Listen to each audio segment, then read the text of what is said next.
Hello everybody, I'm Peter.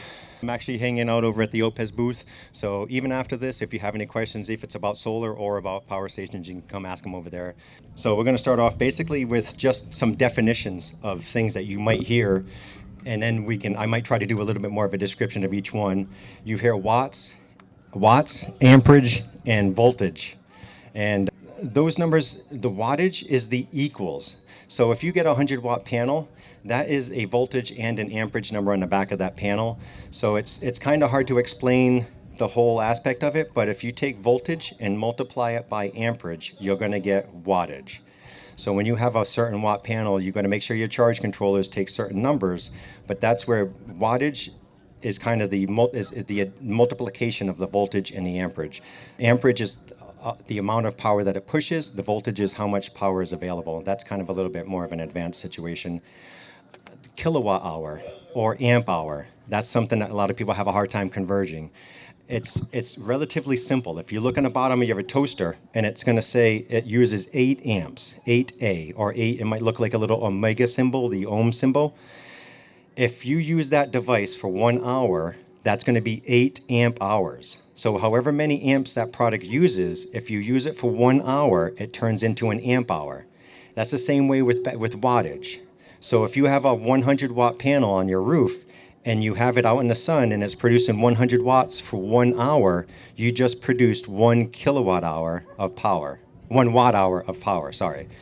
So it's when you're trying to, there is going to be a breakout as far as if you have a refrigerator, how much power should I use, or if I have this much, how much wattage should I use for this much battery? There's going to be a breakout for that. But if you have any more questions on that, you can come see me at the booth also. PV is photovoltaic. That basically means solar. That means that's the process that the solar panels use to take the sun and produce electricity out of it. When you're installing your systems, all your wires that go on the roof or anything should be a photovoltaic wire. It's a certain wire that we use for solar. It's a high voltage wire. You shouldn't be using any low voltage wire. It should be 600 volts or higher. Charge controllers. So your real basic solar system goes from, you go from panels, solar panels on the roof, you go for wires, and you go into a charge controller. The charge controller takes all the extra voltage and amperage from the panel and turns it into a number that your battery can use to charge. Most solar panels are going to give a way high voltage, maybe over 20 volts or some up to 48 volts, and you can't plug that directly into your battery. You need a charge controller to take that power and turn it into power that your battery can take. So there's two types of different kinds of charge controllers. There's a PWM and there's an MPPT. The PWM is mostly going to be your lower, under $100 charge controllers, 100 or 2 watts of solar they can take. MPPT is a new digital. It's kind of like an analog compared to a digital. The MPPT is going to be all your higher voltage, higher wattage devices. If you're only going to be running a couple 100 watts, you can use a PWM, but the difference between a PWM and an MPPT is if you run too many volts into a PWM, it'll stop and it'll just throw the extra volts away, it'll throw the extra power away, and it'll only give you what it can give you. If you have an MPPT and you go up into higher voltage, the MPPT will actually take that higher voltage and turn it into amperage for you and help push the battery in. So if you have the option to go with a PWM or an MPPT charge controller, I would always try to go with an MPPT charge controller. It's going to give you a much better efficient charge for your batteries. Inverter and converter. A converter is if you have a Class C or a Class A or even some of the Super Bs out here, when you plug in the shore power, it takes that shore power and it goes into the converter and it charges your house batteries. So a converter goes from 120 volts down to 12 volts. An inverter is the complete opposite. So an inverter is what you have in your van or your even Class Cs and stuff. The inverters is what takes the power from your batteries, your 12-volt batteries, and gives you power at your house plugs, the 120. I call them Thomas Train plugs. If you want to be able to power those in your rig, you need an inverter. So those two terms are, converters are usually in your rig already. The inverters is what you have to buy usually. The inverters run off your battery bank. That's the next term, battery bank. A lot of people have a little charger that you can charge your cell phone with on the side, and that's called a battery bank. A battery bank is very simply a bank of batteries. It's multiple batteries wired together into a bank. So you need all that basically for a full-time charge system. One of the batteries now, we're going to do a quick thing about batteries: lead acid, AGM, and lithium batteries. Lead acid and AGM are the batteries that we used to have in the cars, or still do have in the cars, that run it, start it, and all that kind of stuff. They're not really meant for solar. If you go into a lithium battery, they are meant for charging and discharging. When you're running a lead acid or an AGM battery, one of the biggest problems that we see is maintenance of the battery. And knowing what state of charge is. State of charge is actually, it's a very big term. A lot of people aren't able to see a state of charge. You don't have what's called a shunt. Victron makes a really awesome smart shunt. You put it in and you can see a state of charge. Your lead acid and your AGM batteries aren't supposed to be brought down below 50% of the battery. So say we'll use a Trojan T105. It supposedly has 105 amp hours of power in there. Out of that 105, you're only supposed to use 52 and a half of that. A lot of times what will happen is when you get these rigs and you wake up in the morning and your power's still on, you think you're doing great. And then your batteries die after a couple of years. And you get, people say, well, why aren't my batteries lasting 5-6 years? I'm doing the watering, I'm doing all this stuff. If you go below 50% of your AGM or lead acid batteries, it deteriorates the battery very fast. If you can keep it above 50%, you'll keep them at 6 years, 8 years. I've seen AGM batteries last 10 years, as long as you keep them maintained. I have a story about AGM batteries as far as Napa versus Interstate versus Trojan. Those are all the same battery. A lot of people think that it's a better battery. The Trojans are better batteries than the Interstates. I beg to differ. I think, unfortunately, it's the people who buy those batteries. Usually, if somebody buys a Trojan battery, they're using it in a solar system. They maintain it. They add the water to it. They know to keep it above 50% charge.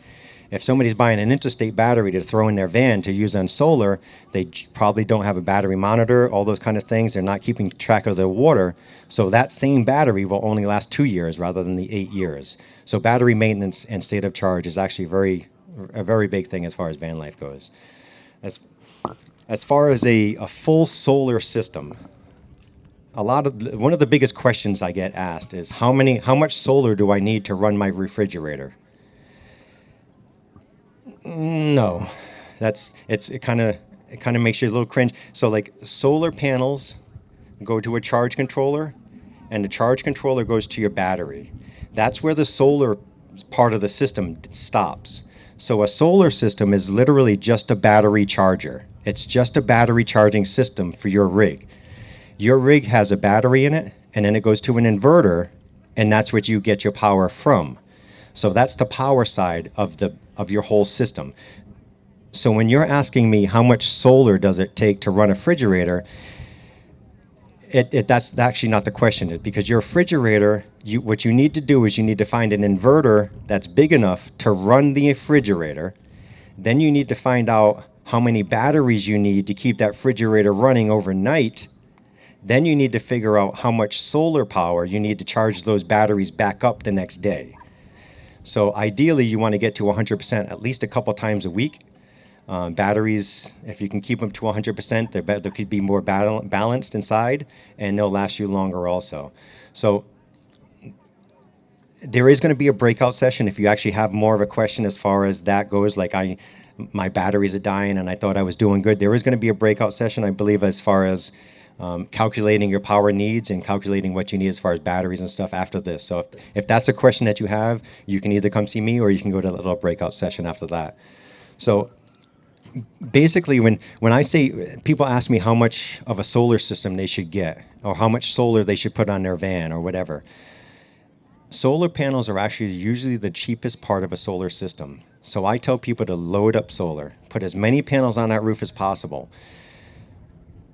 people say sometimes I'm wasting money and such. Well, I have 2,200 watts of solar on my school bus. I have 900 or 600 amp hours of lithium battery, 3,000 watt inverter. I have a beast of a system.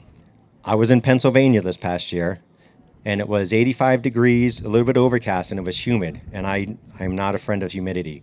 So I had my mini split going just for dehydration of the inside of the rig, and I was running out of battery power. And I have a monster system. So the extra solar on my roof is more or less for those days. Right now, the wintertime is actually the worst time of the year for solar. The sun is at the most angle, and you have the least amount of hours for solar. One of the other big issues that we get is I had my solar installed in July, and it was working great. And here I am now, and I haven't changed anything. I'm using all the same things, and now my batteries are going dead in the middle of the night. That's because your batteries probably are not getting up to 100% like they were in the summertime, because in the summertime you have, I would say, probably close to twice as much ability to gain power. In the summertime, I can power 2 other people's rigs out of my solar system. In the wintertime right now, even right now and in the long term, there's been a couple days last week I didn't get to 100%, and I have a beast of a system. So going back to that state of charge as far as your batteries go, if you don't know a state of charge, voltage is not the correct way to tell how much power is in your battery. If you wake up, if anybody who knows this, if you wake up in the morning and your batteries say 12.6 and you think you're good, and then you turn your coffee pot on and the batteries instantly go down to 11.9, and people are like, oh, my batteries are dead. And then you turn your coffee pot off and it goes back up to 12.8 or 12.6, wherever it was before. That's because the voltage is just, it's how much pressure is there. It's hard to explain real quick, but it's just the available amount of power that's there. As soon as you turn a coffee pot back on, that number turns back up. So you can't really use that number for a state of charge. If I can, even friends, I got a friend over here in the crowd, they come up to me, Pete, I think I need a new battery, or Pete, I think I need new panels. The first thing I do is I put a smart shunt in their rig for them, and I go back a couple days later, and I tell them, well, no, you're just not charging up, or your battery is not getting to 100%, or all these kind of things. You can tell so much from a smart shunt, just for state of charge. I know I've mentioned that a couple times, but it's actually a very important thing to do. So as far as now the whole solar system, when you're looking at, let's see, wattage of panels and such, when you're trying to put them on your roof, people think you're going to get a power station, or I'm going to use a portable powers, and I'm just going to go somewhere and I'm going to put the panels out, and I'm going to be really diligent on it, and as soon as I see the sun, I'm going to put it out there and all that kind of stuff. And that's great until you don't. And that happens all the time. So one of the other kind of the big things I would like to, if I could tell everybody to do this, I know we have portable panels over here, and portable panels have their place, but if you have the ability to put a hard solar panel on the roof of your rig, it's the best thing to do. It's always up there. When you're driving down the street, it's charging your batteries. If you stop at a gas station, it's charging your batteries. When you wake up in the morning at 6 o'clock in the morning and it's too cold out there to put that portable panel out, the sun's still charging those panels on the roof. It makes it so that you don't have to do that. Portable panels are great, and they have their times, but other than state of charge, one of the other things I would highly recommend is to put panels on the roof of your rigs. I know that a lot of people don't like putting holes in the roof of their rigs. I've put thousands and thousands and thousands of holes in people's rigs. One of my favorite things to do is, as that person that tells me, I don't want to put any holes in my rig, and I'm like, it's okay, we'll make sure. And they're like, okay. And then I'm sitting there I'm drilling on their roof, and they're looking at me, and I'm like, and they're looking at me, and I tell you, knock on wood, I've worked at a company, a local solar company here in town for the past 5 years. We do at least 2 rigs a day, and knock on wood, we've never had anybody come back for a leak in their roof. It's just the way you do it. As long as you do it right, just like everything else, it'll hold on there. I have a school bus with 6 panels. Friends have school buses with 8 panels, 10 panels, 13 panels, or something like that. Put a panel on your roof. It's a big, big thing. So, some common mistakes new people make while installing their own systems. And sometimes people come up to me and say, I thought I was doing the right thing. And I don't think anybody ever does the wrong thing on purpose. You're not sitting there trying to, I hate to use the word burn. I don't want to scare anybody when I say burn down or catch fire, but it is electricity. Okay, so if you don't know what you're doing specifically, have somebody help you. Talk to somebody that knows solar, and then increase it by at least 50%. If you can. I know money sometimes is a limitation, space. I mean, I live in a 36-foot school bus, so my roof is completely empty. I know there's some 40-something foot Class A's out here that I wouldn't even be able to mount this piece of paper on it. If you can, you can. If you can't, you can't. But always try to go a little bit bigger with your system. One of the big things I like to tell people is that a lot of times I go to people's rigs and they don't have solar, and they're sitting there and they've got Lucy lights hanging from the ceiling. And it's a Class C, a full-size Class C. They got Lucy lights and they got candles, and they're just using a little power station over here that they charge up in the car where they're driving around. We don't need solar, Pete. We don't need solar. We just need a little bit. Okay, well, you're my friend, so I'm going to give you a monster system. And then 2 days later, you go over their place and they're microwaving chicken McNuggets. Okay? You don't think you need power until you have it. The idea is to live in our rigs, not to travel through time, not to travel from here to there. It's to live in them. I talked to somebody last night, and it's really nice to be able to go into my bus and just use a plug. I wake up in the morning, I turn my coffee pot on. You know, when it's cold out over these nights, I leave my mini split on overnight. Those are the reasons why you have solar. It's, to charge phones and stuff like that too, but it's also to help us. For full-time livers, you want to be able to live in your rig, and solar is a big aspect of that. Incorrect system sizing, choosing mismatching components, inverters too small for peak loads.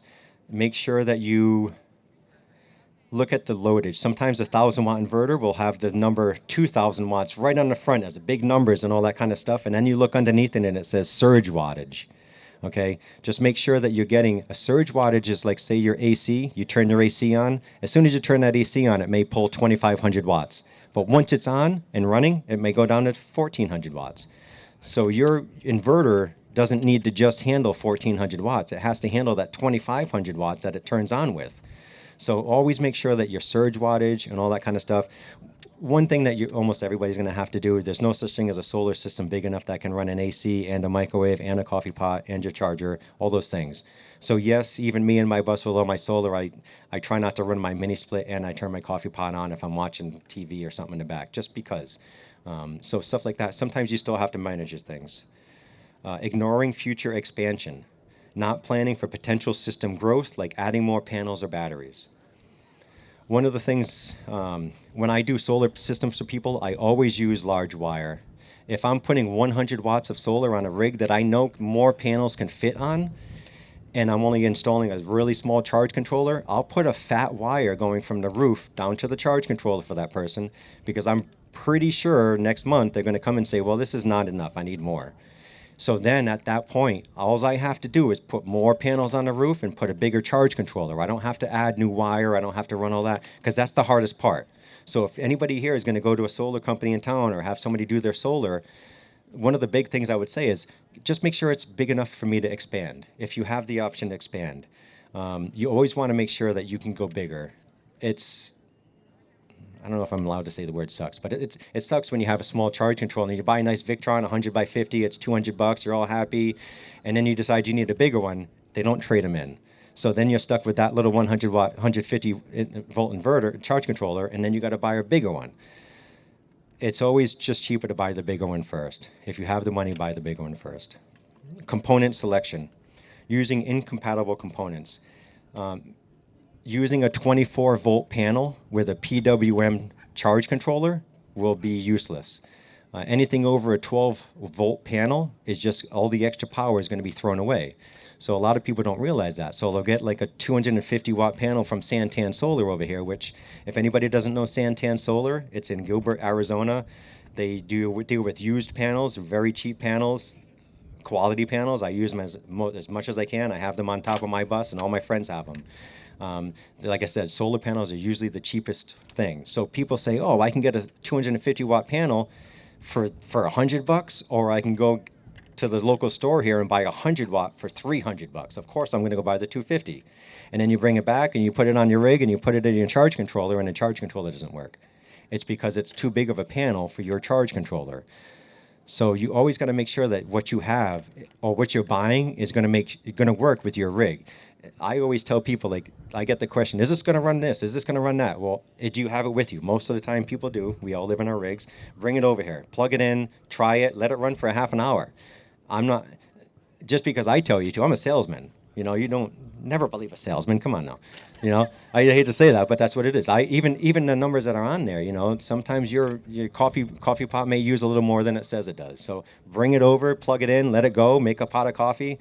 And if it works for you, then it works, rather than having to guess. If you can try things out, stuff like that, or if you have friends that have solar systems, you know, see what they say. Try to use if they have a 2,000 watt inverter and 2 lithium batteries, bring your unit over there and see if you can power it off of them. Stuff like that. Just trying stuff like that.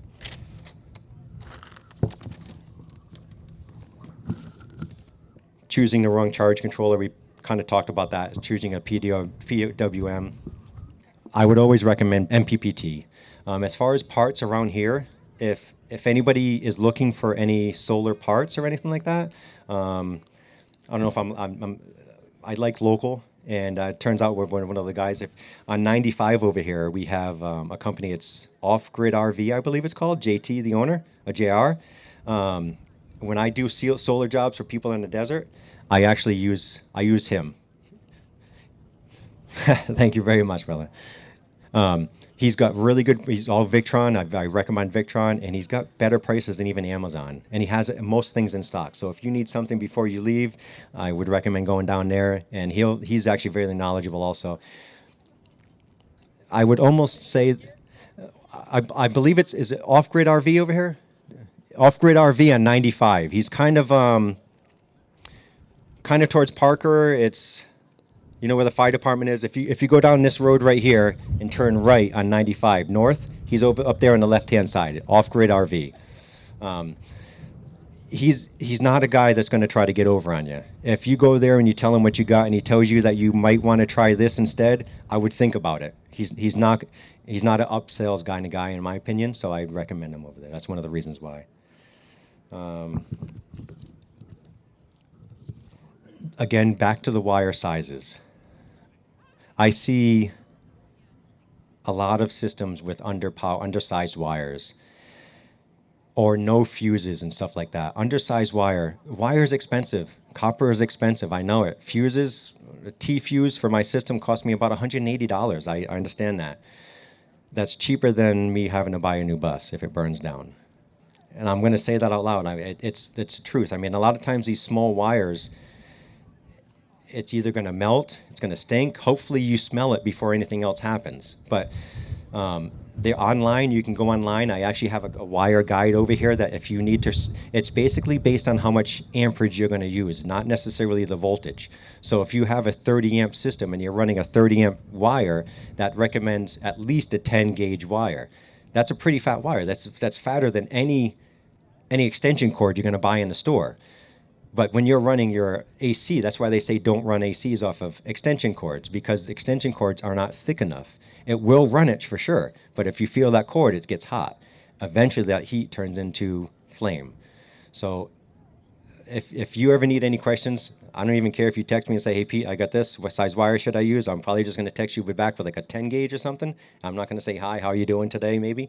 But at least I'll give you an answer, and at least you'll be safe as far as wire size. Improper fusing or lack of fusings that's another big thing.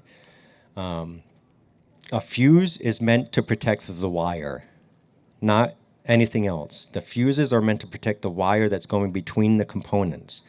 So if you have a 2,000 watt inverter, it's not the inverter that requires the fuse, it's whatever size wire you have. So if you run a number 2 wire that recommends about 100 amps, you would use a 120 amp fuse. The reason for that is if your 2,000 watt inverter ends up pulling the 200 amps that it can, it's going to melt that wire. So before that wire catches fire because it's too small, the fuse pops and power stops. So at that point, you don't have to worry about a fire. So a fuse is more meant to create, is to stop the wire from burning and catching fire. A number 2 wire is only meant to hold 100 amps. For a 2,000 watt inverter, you should be using 2 watt, which can hold 200 amps. At that point, you wouldn't still use the 120 amp fuse because the wire can now handle more amperage than that, and the fuse would pop before you would get to 2,000 watts. At that point, you would bump up to like a 200 or a 250 amp fuse. And this way here, your inverter can pull full power, the wire can handle it, the fuse can handle it, and you get your coffee the next morning, basically. So fuses are a very big thing. Type of fuses are also another big thing. I use ANL fuses for all my charge controllers and stuff like that, and I use what's called a T fuse for my inverters. A T fuse is more of a slow burning breaker fuse.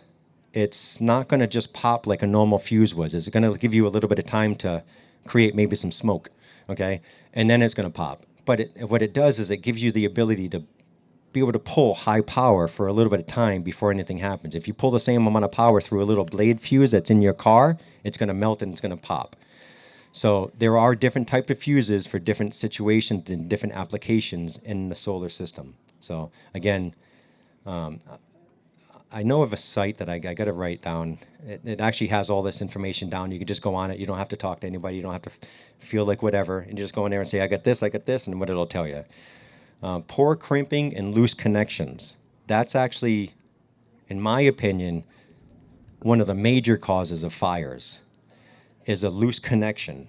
It creates heat. That heat will create a fire. It's going to happen. If you have your charge controller and it's hanging on your wall like this, and you got wires stuffed in the bottom of it, and you've got them clamped as tight as you can with that screwdriver, those wires like this, and then when you crimp them with your screwdriver, they get flat, and it's copper. So over time, it gets soft. Next thing you know, they get loose, and then they start wiggling. Every time that piece of copper touches the lug, it sparks, and it comes off, and touches the lug, it sparks, and it gets warmer and warmer. It gets worse and worse and worse.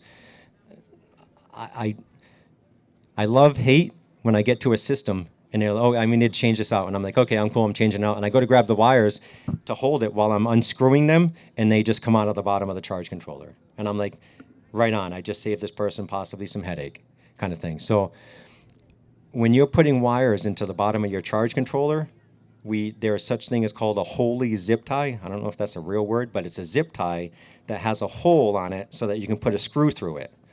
Okay, we zip tie the wires, pick them up a little bit, and then zip tie it to the wall so that even if that screw comes out, that wire is still stuffed up inside that charge controller. So a loose connection on a fuse, if you're trying to pull low power, if you're trying to pull 5 amps, 10 amps, it'll probably go through no worries. But if you've got a 150 amp fuse and you're trying to pull 150 amps through it, and it's going like this, that 150 amps is going to create an immense amount of heat, and it's going to cause a fire.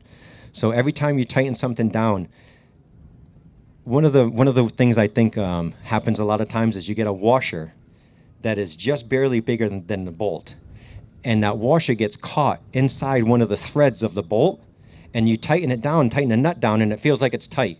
And then what happens is you drive down these bumpy roads, and it rattles a little bit, and that washer comes out of that thread of that bolt, goes down, and now the nut's loose. So that fuse is just in there hopping around. If anybody ever works on your vehicle, about a week later, or even a couple days later, depending on how much you drive, I would always go back and just make sure everything's tight.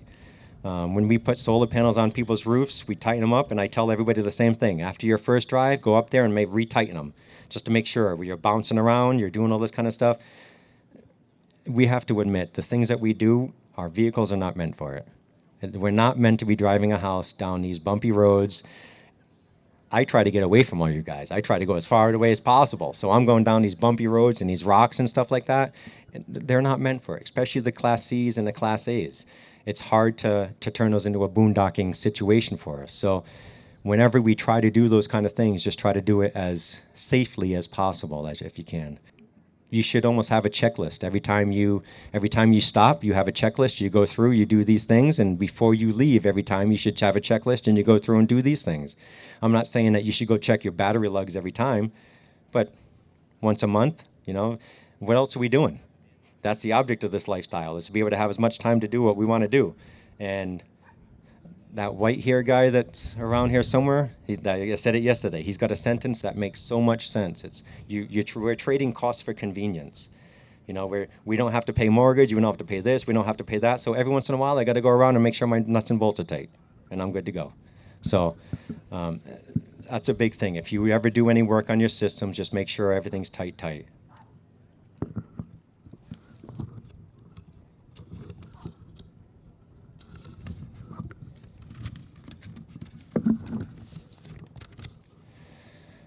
Not securing panels properly to your roof, or not waterproofing them so that they don't leak. If you guys want to put panels on your roof, right on. I'll tell you, when I do my panels, I use what's called lap sealant. It's a Dicor. As far as I know, there's only one company out there that even does the lap sealant. If you look at the case, if you look at the tube, it's a guy with a bald head, looks like Mr. Clean. And there's a leveling, and as a self-leveling and a non-self-leveling version of this Dicor. I get the self-leveling for roofs, and I get the non-self-leveling if I got to do anything on the side. For all the people out there that enjoy watching things paint dry and stuff, put some of this leveling caulk down, and it's awesome. Especially on a nice warm day, it sits there and just turns into a pancake and goes over everything and coats everything over nice and pretty. So what you do is you figure out where you want your panel. I take a black magic marker and I put a dot through the holes where the screws go. I take it up, I pre-drill those holes, and then I put the panel back down, and I pick the leg up and I squirt some Dicor underneath the foot. I put the foot back down, I put my screws through it, and then I cover that whole foot with more Dicor. Dicor is actually a sealant, but it's also an adhesive. There's been times when we've tried taking panels off of people's roofs that had Dicor in it from a couple of years ago, and we take the screws out, no problem, and then you're sitting there and you're yanking, and you're trying to pull these things off because of the Dicor. So, in my opinion, the Dicor it's a necessary thing for sealant, but it's also a necessary thing for keeping it on the roof. I'm the person where on a school bus or van, if you have a van, I do use self-tappers, and I don't go all the way through with bolts, and I've never had a problem. I try to keep my panels as close to my roof as possible. I've had gentlemen come by and say, well, I specifically had somebody put 6-inch legs on my panels because I wanted to make sure there's enough airflow going underneath them. A warm panel is less efficient, yes, but not by that much. The loss of efficiency by having your panel in the sun, if you're driving down the road, that panel from being so far off is going to create wind, going to create resistance, and you have more of a chance of that thing being ripped off your roof. As close to your roof as possible always should be the way it is. Usually 4 feet are good for the smaller panels, the 200s and below.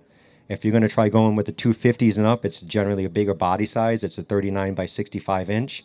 I would go with 3 feet on either side. You can pick up feet anywhere around here, tilt feet or whatever. All the solar companies around here have them, and they're all pretty much the same thing. Insufficient ventilation for batteries. Many people were thinking I was going to say inverters, charge controllers, but batteries need ventilation also. If you have a lead acid battery, those batteries produce hydrogen gas. That's why they have to be outside of your living space. You cannot have a lead acid battery in the same space that you live in, that you breathe in. The harder you use it and the harder you charge it, the more hydrogen gas is going to come out of that battery. The more you use it, the more you're going to have to replace the water. All that rusting that happens, or not rusting, but the corrosion that happens on top of the batteries, that's the hydrogen gas being released into that area, and that's the corrosion.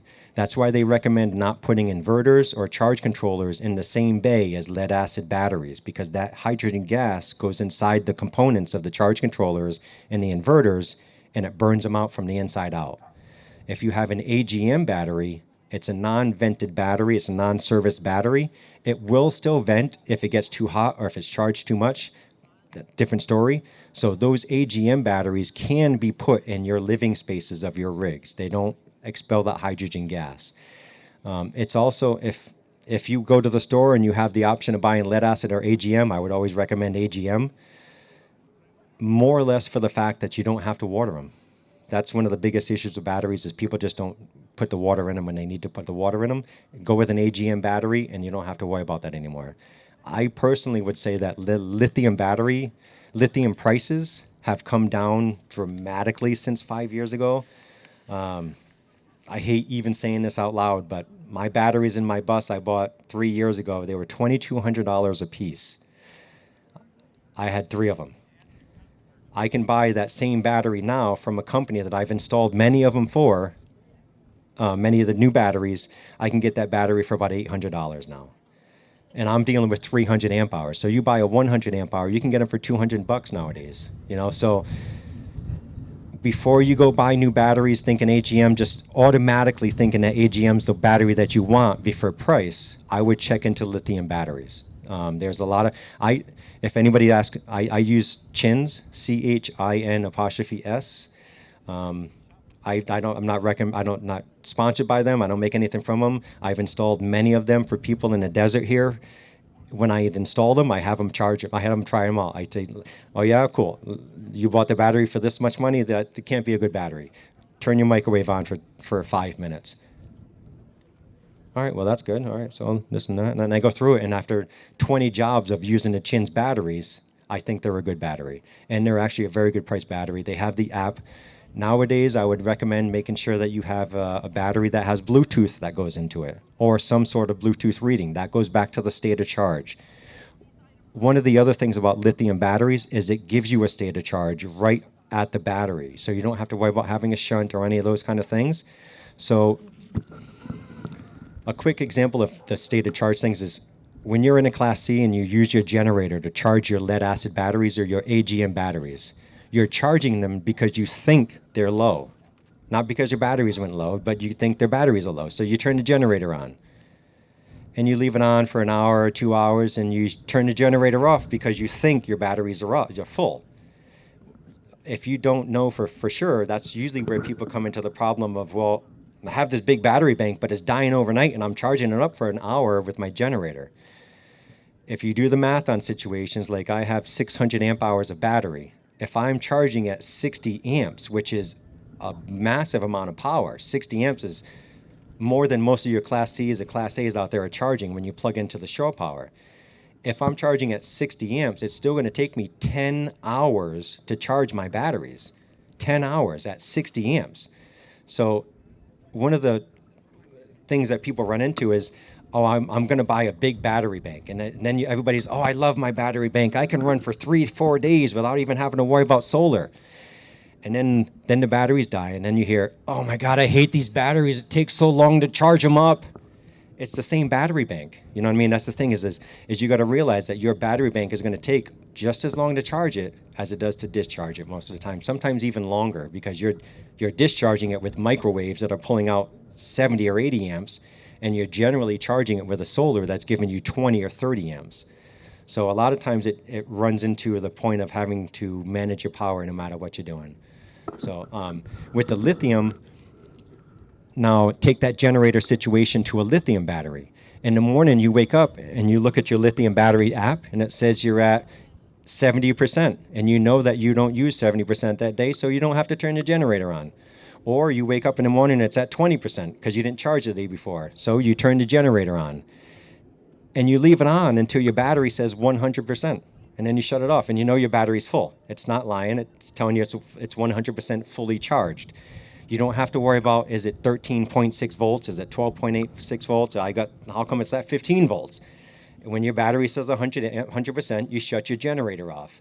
So it actually can save you gas as far as your generator goes, but it also makes sure that if you have the right battery bank for your system, then you'll make sure that you're going to have enough batteries to last overnight. So that's the other benefit to lithium batteries. So lithium, even me for choosing batteries, it's not the best situation when you go online because if you look at Lifetime, they've got 17 different batteries out there and they're all 100 amp hours. One's Bluetooth, the one's this size, one's that size. It's a hard decision to make, but I would say try to be as thorough as you can and try to get Bluetooth If you're going to be in low temperature, they do have a low temperature battery, a low temp heating battery. What it does is once it gets down to, say, about 5 degrees, a heater inside that battery comes on and warms the battery up so that you can charge it. You shouldn't charge or discharge a battery when it gets down to about 0 degrees unless you have a heating battery, just like you shouldn't use it over above, say, 115, 120. The lithium batteries will have a BMS, a battery management system in them, that'll automatically shut the battery off if you're below that temperature. So if you have a low temp battery, it'll keep that battery up to temp. If you do not have a low temp battery, what I tell people is when you're using that battery, so first thing in the morning, if it's off or if it's not working, try to charge your cell phone. The little bit of power, sometimes it'll use it, and just by using the battery, it'll warm it up. Just by using electricity, it creates heat, and it'll warm that battery up. If that's not enough, I tell people, if you're planning on being in somewhere cold, don't invite me because I'm not going there, but get hand warmers, some kind of the crushable hand warmers you buy at the hardware store, and just keep some of those in the bay with the battery. And if you ever get into that situation where the battery shuts off on you, crush those hand warmers up, put them between the batteries, and a couple minutes later, you should be able to use them. So there are benefits and whatever, so the lithiums also. But again, with the price difference in lithium batteries. Now that I say that, one of the disadvantages, or not even disadvantages, but one of the things you have to worry about or make sure of is if your rig is older than, say, 5 or 6 years, the converter that's in it, a lot of times you hear the word not lithium compatible. And people think that, it's not going to charge my lithium battery, so I can't buy a lithium battery. There's a lot of people that I put lithium batteries in their rigs, and their converters are not lithium compatible. What that means is it's not going to charge it to 100%. It means that the settings in it are meant for AGM or lead acid, and it's only going to charge it maybe to 70%, maybe to 75 or 80%, but it won't bring it to 100. If you also have solar, okay, the solar should be lithium compatible, so you don't need to change your converter if you don't want to. Just use the converter when your shore power. Converter is only used when you're plugged into shore power or your generator's on anyways. So if you're going to be boondock and you never plan on hooking up to shore power, it doesn't matter whether your converter is lithium compatible or not. You're not ever going to use it. But if you are going to live in the desert and you are going to plug in, if you have solar, then your converter will charge it up to about 70, 75%, and the solar will take it the rest of the way to 100%. So you still can get a lithium battery in some of the older rigs. And yes, your rig isn't designed to have a lithium battery in it, but it will still work. And it will still give you 2 to 3 times more power than the battery that's in your system now. 100 amp hours of lithium is not the same as 100 amp hours of AGM or lead acid. Lithium, the battery management system releases power differently. It'll charge at a higher rate. So you'll feel like that 100 amp hours of lithium is more power than the 100 amp hours of AGM battery. Skipping battery maintenance. Again, we've talked about that. I feel like talking about it again because it is such a big situation, but I'll try not to. Make sure you water your batteries. Overcharging, deep discharging batteries. If you're noticing that you're having to put water in your batteries at least once a week, that tells me that you're using the crap out of those batteries and you're charging them up the next day at high power because you're boiling the battery. You're literally boiling the water out of that, creating steam. So if you're having to put water in your battery at least once a week, you might want to think about adding a couple more batteries. So lead acid and AGM batteries are only meant to release and get charged at a 50 amp rate. So if you try doing more than that, it will do it. But again, you're destroying the battery. That again, you'll bring it down to the 1 year, maybe 2 year lifestyle. Improper grounding. So grounding is one of those things. It's weird to say grounding when we're putting solar systems in because we're taking wires and attaching it to the metal frame of the RV that's sitting on rubber tires. So that rig is not insulated. So when you are hooked up to shore power, you are insulated. Okay, so there are times when your rig is grounded. As soon as you plug your rig into a 120 plug or you hook it up to the generator, it does become a grounded system. And that is when you want it to be grounded the most, because you're dealing with the most power. Your 120 is going to give you the availability of up to 100 amps, usually when you're dealing with house power. So as far as grounding everything, when grounding is different than the neutral. Grounding is to help protect you in case something happens inside the device. Say you're dealing with a charge controller and the positive wire touches the body of the charge controller. So if you touch the body, you're going to get shocked. If it's properly grounded, that body actually has a wire that attaches to it and it brings it down to ground. So when that positive wire touches that body, it has a place to go so that when you touch it, you're not going to get shocked. So if there's a grounding lug, and they're usually on every charge controller, every inverter, all that kind of stuff, there's always something on the outside of it with a bolt that has a little, it looks like a line with 3 lines going through it. That means ground. So try to bring that to a frame or a metal part of your rig. And your batteries themselves, you try to bring a wire from the negative post of the batteries to the frame also. And this way here, that's also that's grounding everything from the battery. And if anything does happen and anything, any positives touch the frame, it has a place to go back into the negative post of the battery. So grounding is actually very important, even though I get asked the question a lot. But if you ground it to the frame of the car's not grounded itself, so what's the use? There are times when it comes into case. If you're really worried about that, if you ever go up to Minnesota, North Dakota, you see the oil people, you see in the back of their trucks, they have these little pieces of metal that come down and they actually touch the ground. And that's actually a grounding strap. That's for when those people are around the oil or around anything that's producing fumes. They don't want any sparks whatsoever. So their whole vehicle is literally grounded to the ground. So when they're driving, sometimes you can see little sparks happening, and especially at nighttime. It's kind of cool, but yeah. Forgetting an alternator generator backup. There are points in times for generators. I'm not against generators. I'm against having to hear a generator because a person doesn't want to put solar on. Whatever. That's a pet peeve. Okay, sorry. Generators, you know what? If you're new to the situation, or if you have a Class C that the roof is full and you just can't put enough solar up there, then sometimes you got to use a generator. A generator is just a second way to charge. I would always recommend having at least 2 different ways to charge your batteries.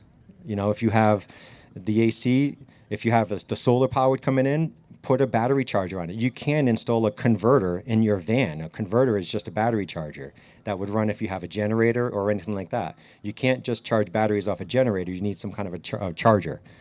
So to have a secondary charging system is a great idea. Now, that being said, your alternator in your vehicles, it charges your battery back up after you start your rig, yes, but it is not a battery charger. It is a battery tender, meaning when you start your car up, you're using minuscule power, and then the alternator just charges it back up again. And that's all it's ever meant to do. When I was working here in town, we'd have at least one person a week come in, you guys replace alternators? I was charging my batteries and my alternator died. Most alternators don't have fans on them. They're designed to be used while you're driving down the road and the wind is being blown over the alternator, cooling it down. And it's also not meant to be producing the 80 amps that it can all the time. It's going to burn it out. There are some other alternators that you can buy that are designed to do that. Marine alternators, some alternators that you can buy aftermarket have fans on them. So they're designed to be able to be used while not moving. Usually those are kind of marine or boats, because boats can't go 60 miles an hour down a road. So they have to have them that can cool themselves down. So I would never sit in the desert with my van on charging my house batteries. That's not what you should be doing. That's how you burn out alternators. There are devices that you can put in place that you power. You hook them up to the front battery or the front alternator, and it's a device that limits the amount of power that your back batteries can pull. So something like the Victron Orion, it's a 30 amp DC to DC charger. So you hook the one side up to your front battery, you hook the other side up to the back battery, and when you turn your vehicle on, it sees the voltage on one side get higher, so it takes voltage from that side and charges the other side. But it limits it to 30 amps. So at no point in time can your rig produce the 80 amps that it wants to. So, and then once it sees that the battery's full, it actually stops. So if you're going to charge and you need to charge off your rig, which everybody has it. I actually, on my bus, when I'm driving down the street, I have this little box that charges my back batteries. My batteries are usually at 100%, so it's not needed, but for that one time when my batteries are dead and I need to charge them up, I can start my bus up and it'll charge my back batteries. So that's called a DC to DC charger. There's a bunch of them out there online. One of the more popular, if you want to check it out, is the Victron Orion. Most of the solar companies in town here have other boxes that aren't digital, and they work just as good.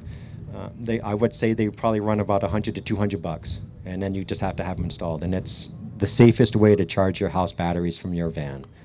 But it is something I would recommend doing, having the extra way of charging. This way here, you don't get stuck in Pennsylvania having to use somebody else's generator. Reversing polarity, where normally this doesn't do too much damage. A lot of the new devices will have some kind of protection inside that if you reverse polarity, it'll just disconnect it. You take the wires off, you reverse them back together, and you put them back up there. If your device doesn't have protection, a lot of times you'll see the smoke. All the electronic devices, in case you guys don't know, they all run on smoke. When the smoke comes out of the device, not going to run anymore. That's the way it works, okay? So reverse polarity in such low voltage, at 12 volts and stuff like that, you're probably just going to create sparks. But if you're dealing with the 120 and all that kind of stuff, it's going to be a lot more dangerous. So again, this kind of leads into the point of, I don't think anybody's doing anything on purpose, but a lot of times people think they know more than they know. And I'm just going to say that out loud. YouTube University is great sometimes, until it's not, I guess. So I'd like to say it's as easy as red is positive, black is negative, until you switch to DC. And then it's all backwards. So just, if you don't know what you're doing, just ask somebody for help. I know, again, all the solar companies in town, you can walk in there, and be like, hey, I got this. How should I wire it? And they'll sit down with you for a second and say this and this and this. They don't want you guys to have fires either. So,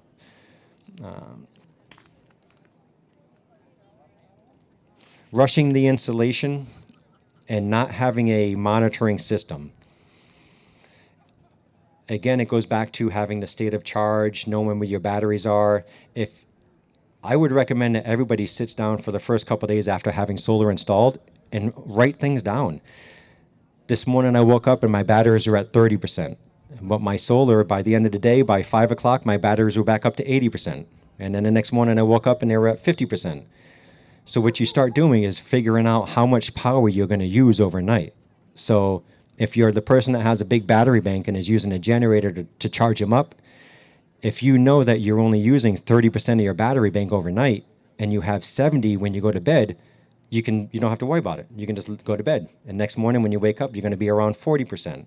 On lithium batteries, that's completely okay. So then you just use a generator the next day to charge it back up. Where rather than being at 70 and not knowing how much you use overnight, so you use the generator to bring it up to 100, bothering the people next to you. So if you have some kind of a management system, I'm not saying the big old, $1,000 systems and stuff like that, but if you just have some way to know what your system's doing, it also makes it so that if you have the shunt, say you want to know how much power my refrigerator takes. Well, you plug in your refrigerator, you turn it on, and you look at the app, and it goes from negative 10 amps to negative 40 amps. So that you know that your fridge uses about 30 amps. So you can actually use it for measuring how much power things use and stuff like that also. So, panel mounting as far as flat versus angled versus shading. 10 years ago, the panels used to not have diodes in them. So if you shaded one part, if you shaded one part of the panel, it would kill the whole panel. Or if you shaded one part of this panel, it would take the whole line of panels out, kind of like the old Christmas lights. Well, just like the new Christmas lights that you can have one light out nowadays and the rest of the lights stay on, that's the same way with the new panels. So a lot of people are still under the old impression where I can't have any shading, I can't do this, I have to have everything in the complete sun. The new panels have diodes in them so that if you have one part of the panel that's shaded, you're still going to be able to get power from the other side. That being said, when we install solar systems, we ask people, do you like to park in a certain direction? For me, I like having my door in the sun in the wintertime, so it's nice and warm in the morning as much as possible, and I have my door in the shade in the summertime. So in that situation, I try to make sure that my panels are going to be like that. When we install panels, I ask them, I say, which way do you like to park? So if you have an air conditioner here, and you like the sun to be on this side, I'm not going to put the panel on this side of the AC. I'm going to put it on this side of the AC. So system design and correct panel orientation. If you can get up onto your roof, there's flat mount, which means you can't adjust the panels, and then there's tilt mount, which means you can adjust the panels. If you tilt the panels, especially in the wintertime, you're going to get approximately 30% more power out of the panel. So right now, for everybody that's saying my 100-watt panel's only giving me 40 watts or 50 watts, yep, that's what's happening right now. If it's flat on the roof, that's all it's going to give you. If you take that panel, when you tilt it towards the sun right now, it's going to bump right up to the 80%, 90% of what the panel says. So being able to tilt your panels, having them in the right direction, you don't want to tilt this panel this way and have this one tilting this way. You want to have everything kind of facing the same way. Tilting, if you have a Class C, Class A, nice roofs and stuff like that, I encourage people to get tilt mounts, even if it's just if you can't get up there to tilt, I have a 150-year-old guy that comes to me and wants a solar system, and he tells me, I'm never going up there to tilt those panels. I don't need tilt panels. Well, when you send your grandson up there to wash the roof of the panel, he tilts those panels up, cleans underneath the panels, wax underneath the panels, puts the panels back down, and now your whole roof is nice and maintained again. The other option is if you ever sell the panels, or sell the rig with the tilt mount panels that has a bolt, because it's a tilt. So you undo that bolt on all four sides, you take the panels off the rig, and you take them with you. If they're mounted directly to the roof of the rig, the screws and everything in there, you'd have to take screws out, replace screws, make sure everything's waterproof and stuff like that. So tilt mounts are a little more expensive, but in my opinion, they're worth it. Especially in the wintertime, if you have a little van and you're really struggling for roof space because you want to be able to run a refrigerator, but you only have enough room for two 200-watt panels, try to get them tilted.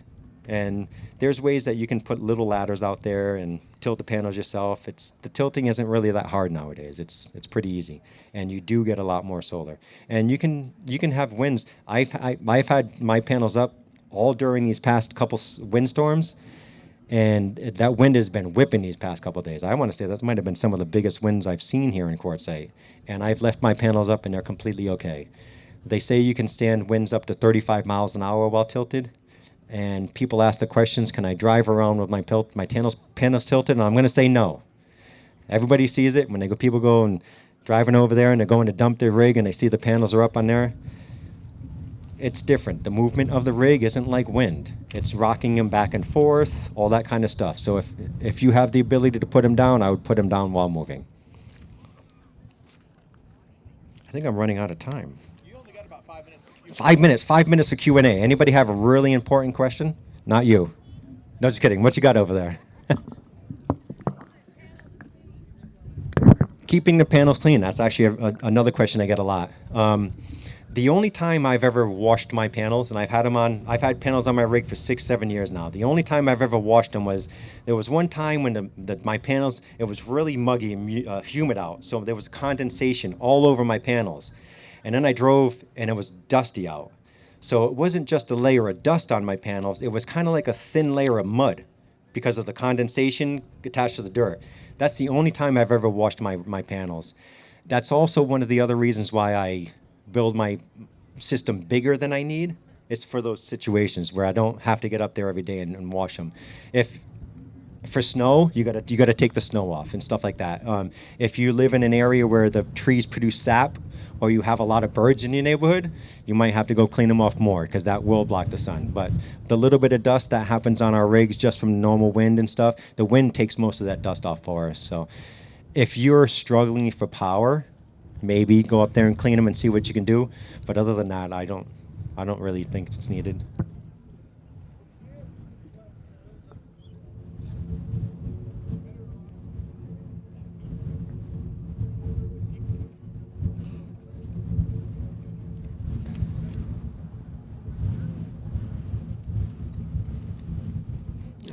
So the question is if you have two panels and this is the direction of your rig, should you have the panels like this and have the sun go this way, or have the panels like this, I believe, and have them go like this, so that one way it basically reaches the end of the panel and one way it reaches the lengthwise of the panel.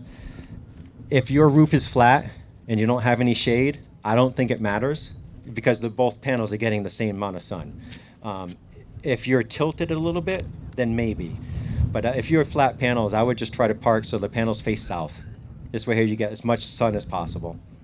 I think I got room for maybe one more. Face your panels face south, yeah? Yeah. Somebody yell. Flexible panels. They've come a long ways in the past 5 years, but they're still cost for convenience or ease for convenience. Portable panels are great for casitas that don't want to drill into their roofs. Some of these rigs that have really round systems on the top, the sticky panels are great for that. I'm thinking about putting a sticky panel on the hood of my Jeep so that I can charge my car battery and such. I would only use a flexible panel if you absolutely have to. Same thing with portable panels. I would only use them if you absolutely have to. The resin that's on it, they opaque after time, and it's unfortunately, the UV is the stuff that feeds the panel. It's also the stuff that deteriorates the front of the panel. So as you see that panel get opaque, it's going to just drop efficiency, drop efficiency, drop efficiency, and eventually they're going to crack. So floppy panels, flexible panels are decent if you need them, but I would always recommend a hard panel. Yep, VHB tape, I think it's called. Aircraft tape, basically bonding tape. I know a person that had actual hard panels, like stiff panels, VHB tape to the roof of their Class C, and they've been up there 6 years. And they travel the United States just like we do. VHB tape, it's like aircraft tape. RV roof tape, yep, similar.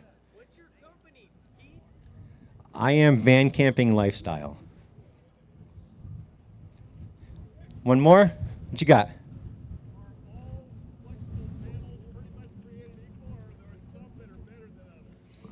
So,